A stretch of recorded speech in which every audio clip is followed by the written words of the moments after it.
13억 원짜리 피카소 그림을 단돈 13만 원에 구입했다는 얘기 들어보셨어요? 정말 믿기 힘든 일이 2년 전 실제로 일어났는데요. 크리스티 경매소에서 자선 기금을 마련하려고 13억 원이 넘는 피카소 작품을 경품으로 내걸고 제비뽑기 행사를 열었는데 이 행사 참가 비용이 딱 100유로, 우리 돈 약 13만 원이었어요. 그러니까 13만 원짜리 티켓을 산 사람 중에 한 명을 뽑아서 피카소 그림을 주는 거였는데요. 무려 5만 1000명이 제비뽑기에 참여했고 그 중에서 이탈리아 여성 한 명이 운 좋게 당첨돼서 13억짜리 그림을 단돈 13만 원에 가져갔거든요. 이야, 참 별일이 다 있다 싶죠. 자, 그렇다면 이렇게 행운의 주인공에게 넘어간 13억짜리 그림에는 대체 뭐가 그려져 있었을까요? 바로 나무 탁자 위에 놓인 유리잔이었는데 이게 그냥 유리잔이 아니라 압생트를 마실 때 쓰는 유리잔이었어요. 자, 근데 이뿐만이 아닙니다. 피카소는 유난히 압생트나 압생트 전용 잔을 작품으로 많이 남겼는데 가장 유명한 건 카페의 여인이라는 작품이고요. 이거 말고도 압생트라는 제목의 1901년 작품도 있죠. 또 피카소는 그림만이 아니라 압생트 전용 잔도 청동으로 6개나 만들었는데 그중 하나는 뉴욕 현대미술관 모마에 전시되어 있더라고요. 그런가 하면 오페라 유령이나 캐츠로 유명한 뮤지컬 거장 앤드류 로이드 웨버 다들 아시죠? 이분이 갖고 있다가 매각한 피카소 그림에도 압생트 잔이 나오는데요. 피카소가 자기 친구를 그린 이 초상화는 2010년 경매에서 3,470만 파운드, 우리 돈 약 558억 원에 낙찰돼서 큰 화제가 되기도 했습니다. 자, 술이 있어 즐거운 세상 주라기월드, 저는 주류탐험가 조승원이고요. 오늘은 파블로 피카소와 빈센트 반 고흐, 폴 고갱은 물론이고 마네, 드가, 노트렉에 이르기까지 수많은 예술가가 사랑했던 마법 같은 술이죠. 녹색의 요정이자 한때는 녹색의 악마로도 불렸던 압생트의 세계를 탐험합니다.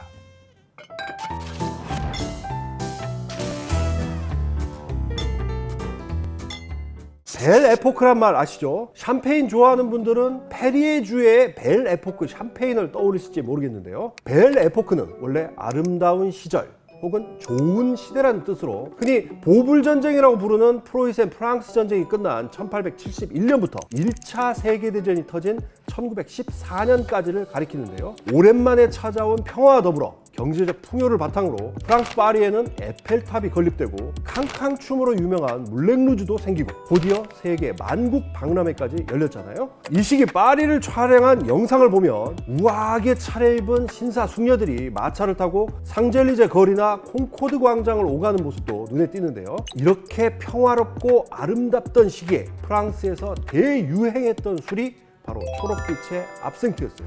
부자부터 서민에 이르기까지 죄다 이 술을 즐기다 보니 압생트를 주로 마시는 오후 5시를 녹색의 시간, 로흐베르라고 부를 정도였거든요. 특히 파리의 예술가들이 압생트를 너무나 사랑했는데요. 우선 물랭루즈의 화가로 불린 로트렉은 원래 장애가 있어서 지팡이를 짚고 다녔는데 이 지팡이가 그냥 지팡이가 아니라 속이 텅 비어 있어서 여기에 압생트를 담은 기다란 유리병을 넣고 다니면서 마셨다고 하거든요. 당연히 로트렉 작품에도 압생트가 자주 나오는데 반고흐 초상화나 부알로 초상화를 보면 인물 앞에 공통적으로 압생트가 놓여있죠. 또 비운의 예술가 빈센트 반 고흐도 빼놓을 수 없는데요. 1887년에 그린 압생트는 물론이고 양파가 있는 정물이라는 작품에도 압생트 병이 등장해요. 그리고 압생트가 직접 나오는 건 물론 아니지만 술꾼들이란 작품에 나타나는 초록색 배경이나 까마귀 나는 밀밭에서 사용한 초록빛도 압생트를 상징하는 거라고 여러 평론가들은 분석하고 있거든요. 그런가 하면 고흐 친구였던 폴 고갱도 소문난 압생트 마니아였는데 알코올과 작가들이란 책에 따르면 고갱이 친구한테 보낸 편지에서 압생트를 홀짝이고 있으면 날마다 즐거워, 걱정할 게 아무것도 없네 라고 적었다고 하는데요. 아니나 다를까 고갱의 대표작 밤의 카페 아르레도 압생트가 떡하니 등장하죠. 이 밖에도 압생트가 나오는 유명 화가의 작품은 너무나 많아서 다 열거하기가 힘들 정도인데요. 드가가 그린 압생트나 마네가 그린 압생트 마시는 사람이란 작품이 특히 유명합니다. 김 PD, 레오나르도 디카프리오 좋아해요? 네, 영화 많이 봤어요. 왜 좋아해요? 잘생겨서. 디카프리오 하면 딱 무슨 영화 떠올라요? 타이타닉. 타이타닉.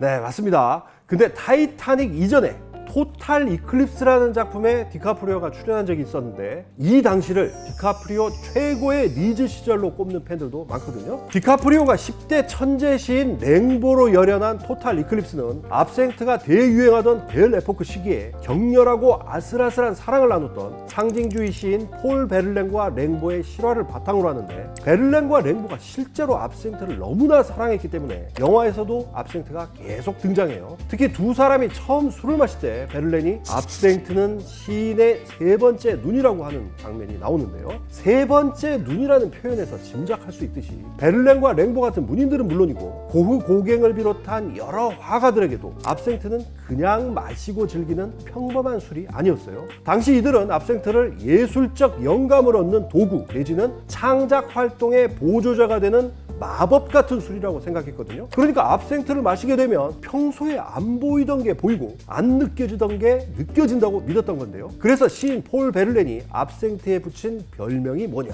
바로 초록의 요정, 프랑스어로 라피베르, 영어로는 그린 페어리였어요. 이 별명이 굳어져서 지금도 압생트를 녹색 요정이라고 하는 건데요. 자, 그렇다면 압생트가 대체 뭐길래 요정으로 불릴 만큼 신비한 술로 인식된 걸까요? 일단 이 얘기 앞서서 영화 토탈 이클립스에서도 그렇고 압생트가 등장하는 드라큘라 같은 영화나 카니발이라는 미드에서도 등장인물들이 압생트를 절대로 그냥은 안 마시죠. 압생트 잔에 구멍이 뚫린 스푼을 놔두고 여기에 각설탕 하나를 올려놓은 다음에 물을 부어서 마시잖아요. 이게 전통적인 압생트 음주법, 압생트 의식인데요. 19세기 파리 사람들도 바로 이런 방식으로 압생트를 즐겼어요. 압생트가 워낙 도수도 높고 또 쓰니까 설탕으로 단맛을 더하고 물을 넣어서 희석해 마신 건데요. 여기서 특이한 게 이렇게 물을 떨어뜨리면 녹색이었던 압생트가 뿌옇게 빛깔이 변한다는 거예요. 이걸 루쉬 현상이라고 하는데요. 이미 많이 보셨겠지만 이 자리에서도 직접 한번 보여드릴게요. 네, 압생트를 따른 잔 위에 전용 스푼을 놓고요. 그 위에 각설탕을 놨죠. 여기에 천천히 물을 떨어뜨리면 야, 보시는 것처럼 색깔이 와 점점 변합니다. 야, 이게 지금 봐도 이렇게 신기한데요. 그 옛날 19세기 사람들한텐 얼마나 더 신기했겠어요? 어쨌든 과학이 발전하면서 빛깔이 변하는 이유도 밝혀졌는데요. 압생트 재료 중에 하나인 아니스라는 식물 때문에 그래요. 다시 말해 압생트를 만들 때 넣는 아니스 씨앗에는 독특한 향을 내는 기름이 들어있는데 알코올에 녹아있던 기름이 물을 만나게 되면 자유롭게 풀려나면서 술의 빛깔도 변하는 건데요. 그래서 압생트가 아니어도 아니스 씨앗을 넣는 파스티스 같은 술도 물을 타게 되면 비슷한 현상이 나타나거든요. 자, 그런데 압생트에는 신기한 루쉬 현상을 일으키는 아니스 말고도 더 중요한 핵심 재료가 들어가요. 바로 워무드, 우리말로는 쓴쑥이라고 부르는 국화과 다년생 식물인데요. 고대 이집트와 그리스 시대부터 질병 치료에 활용된 이 워무드의 라틴어 학명이 아르테미시아 압생티움이라서 워무드를 넣어 만든 술도 압생트라고 부르게 된 거예요. 그러니까 쓴쑥, 워무드는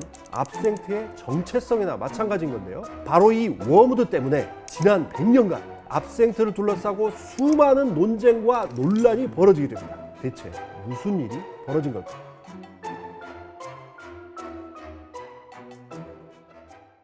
압생트는 세상에서 가장 억울한 술이다, 이런 얘기 들어보셨죠? 그도 그럴만한 게 거의 100년 동안 악마의 술로 금기시되고 대부분의 나라에서 생산과 유통이 금지됐거든요. 압생트가 탄생한 스위스만 해도 1910년부터 2005년까지 95년 동안 금지됐고, 압생트의 본산인 프랑스도 1915년부터 금지 품목으로 묶여있다가 2011년 4월에 이르러서야 규제가 완전히 풀렸어요. 또 미국에서도 1912년부터 압생트를 금지시켰다가 2007년에야 규제 조치가 해제됐습니다. 자, 그럼 압생트는 왜 이렇게 오랜 세월 동안 악마의 술로 지탄을 받으며 주류 시장에서 퇴출된 걸까요? 이 얘기 앞서서 우선 압생트가 큰 인기를 끌던 19세기로 한번 가볼게요. 아까 압생트를 웜우드, 쓴쑥이라고 부르는 약초로 만든다고 했잖아요. 그러다 보니 1830년에 프랑스가 알제리를 침략했을 때 군인들한테 열병이나 이질에 걸리지 말라고 압생트를 보급품으로 나눠줬어요. 그래서 프랑스 군인들은 전쟁 기간 내내 압생트를 물처럼 마시다가 전쟁이 끝난 뒤 본국으로 가져가서 여기저기 퍼뜨렸어요. 이와 더불어 지난 와인 영상에서도 얘기했듯이 1860년대부터 포도나무 흑사병으로 불리는 필록세라가 유럽에 창궐하면서 와인이나 브랜디 값이 엄청나게 치솟았는데 이때 대체제로 주목받은 게 바로 압생트였어요. 이런 여러 이유로 19세기 중반부터 압생트가 날개도 친 듯 팔리며 전성기를 누리게 됐는데 이게 그리 오래 가지는 못했어요. 왜냐? 압생트에 빠지는 사람이 늘어날수록 부작용을 우려하는 목소리도 커졌기 때문인데요. 특히 압생트 주재료인 워무드, 쓴쑥에 들어있는 투존이라는 성분이 중추신경계를 마비시키고 불안이나 경련, 심하면 환각과 정신 착란까지 일으킨다는 지적이 잇따랐거든요. 그러면서 무슨 사건 사고만 났다 하면 사람들은 이게 다 압생트 때문이야 라며 압생트 탓을 하게 된 건데요. 예를 들어 빈센트 반 고흐가 귀를 자른 것만 해도 진짜 이유가 뭔지 대체 누가 알겠어요, 그쵸? 하지만 별다른 근거도 없이 그냥 압생트 때문일 거라고 지레짐작했던 거죠. 그러다가 1905년에 이르러 결정적인 사건이 하나 터지는데 스위스에서 장 랑프레라는 농부가 가족을 살해하는 끔찍한 짓을 저질렀는데 이날 장 랑프레가 압생트를 마셨다는 게 알려지면서 저거 봐라, 압생트 때문에 이제는 살인사건까지 나잖아, 이렇게 되면서 전 유럽의 압생트 비난 여론이 들끓게 됐어요. 그런데 재판 과정에서 확인해 보니까 원래 장 랑프레가 와인을 매일 6병씩 마시는 심한 알코올 중독자였고 사건 당일에도 와인과 브랜디를 엄청나게 마시고 압생트는 고작 2온스 한두 잔밖에 안 마신 걸로 드러났거든요. 그러니까 압생트 때문에 사건이 벌어졌다고 보기에는 힘든 거죠. 하지만 이미 압생트 비난 여론은 눈덩이처럼 커져버렸고 각 나라에서는 서둘러 압생트를 금지 품목으로 지정했는데 이게 그 이후 거의 100년 동안이나 이어진 겁니다. 물론 압생트 퇴출론자들의 주장처럼 압생트 주재료인 웜우드엔 환각까지 일으킨다는 투존이라는 성분이 들어있기는 합니다. 하지만 21세기 과학자들이 연구한 결과를 보면요, 압생트에 들어있는 투존 성분은 1리터에 5mg 정도밖에 안 될 만큼 적어서 환각작용 같은 건 일어날 수 없다고 하고요. 만약 압생트를 마셔서 정신착란이나 환각이 올 정도가 되려면 이미 그 전에 알코올 중독 쇼크사로 세상을 떠날 거라고 하거든요. 그러니 애초에 걱정할 필요가 없었다는 거죠. 더구나 지금 나오는 압생트는 투존을 아예 빼버리거나 아주 극소량만 놓고 있어서 안심해도 된다고 합니다.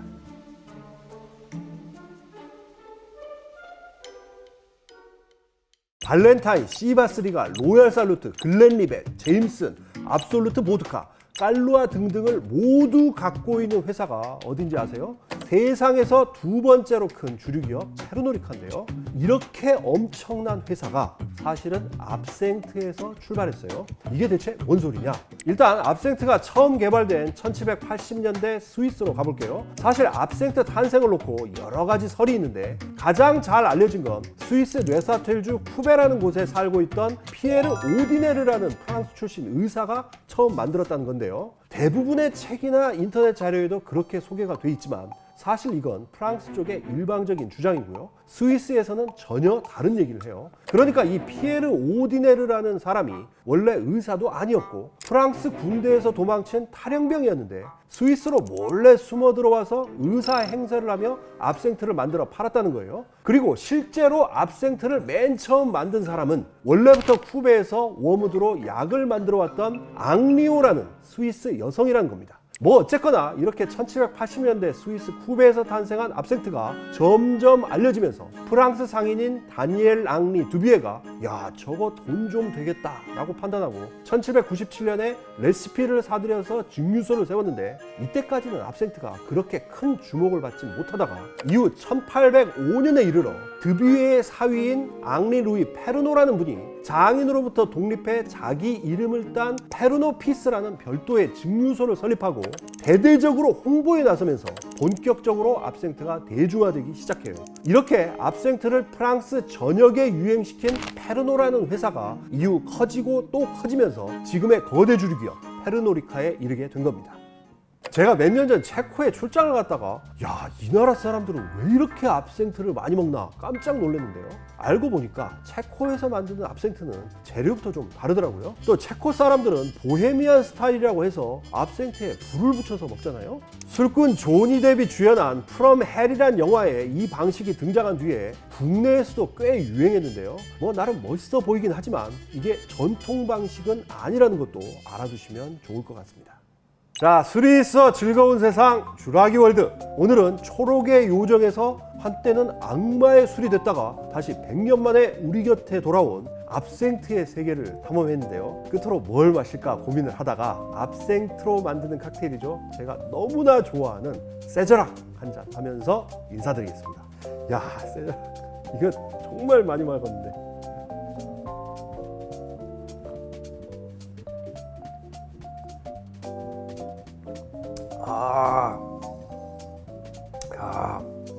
야, 이거 진짜 와, 뉴올리언즈 생각나네. 뉴올리언즈. 와, 맛있다.